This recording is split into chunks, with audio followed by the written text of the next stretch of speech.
Sadakaja ju takon njerëzive të ndershëm dhe nevojtar. Që ma parashtove pyetjen, do të thonë njeriu kur ta jep, a duhet me shiku? Po, sadakaja ju takon njerëzive që janë nevojtar dhe të ndershëm. Jo kutmërinsh. Jo kutmërinsh. Shembull tash, nëse vjen pyetja, këto çka lypin në për samafora, në përsent, a lejohet me ju dhon sadaka? Ne thamë se më varet nga niyeti, Allah e shikon niyetin, por duhet me shikuar edhe nevojtarin.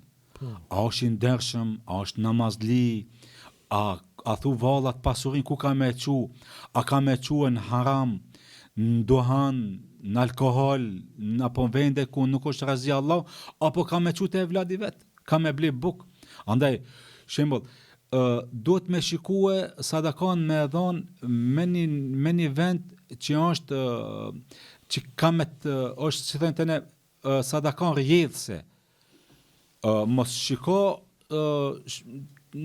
e keni pa tash biznesmenat. Biznesmenat sot bën biznese që janë afatgjate. Nuk ka biznes, ata që janë afatshkurte sot e kanë nesër, nuk është biznes i mirë, këtë rast.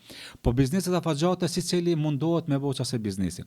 Edhe ti i cili don me dhon sadaka, mundohu me dhon sadaka që është afatgjate, me shiku njeriu, shembull studentit.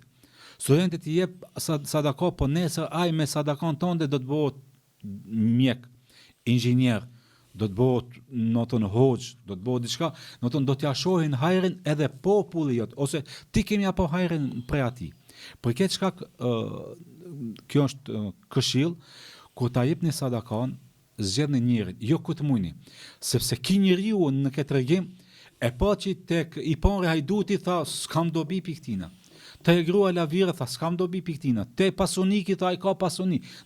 E bëni një jetë domethënë që me dhon sadaka për çdo ditë derisa ta xhojë te nevojtari. Për këtë shkak andaj duhet të kemi kujdes kur të japim sadaka, duhet me zgjedh njeriu edhe me kon sadakaja, domethënë afatgjate. Kjo është më e mira. Shembull, e financon një libër, edhe kjo është mirë, ose e blen një Kur'an, e çon xhami, njerëzit kanë me lexu, studentët kanë me lexu, ndihmon podcastin, ose ndihmon podcastin, ndihmon videot, e shpërndon ilmin, e shpërndon davetin. Edhe këtë janë këto sadaka afatgjate, çka ti edhe kur shkosh te Allahu, derisa të ekziston ai objekt ose ai libër ose ai davet, kanë me shku sevap e ty.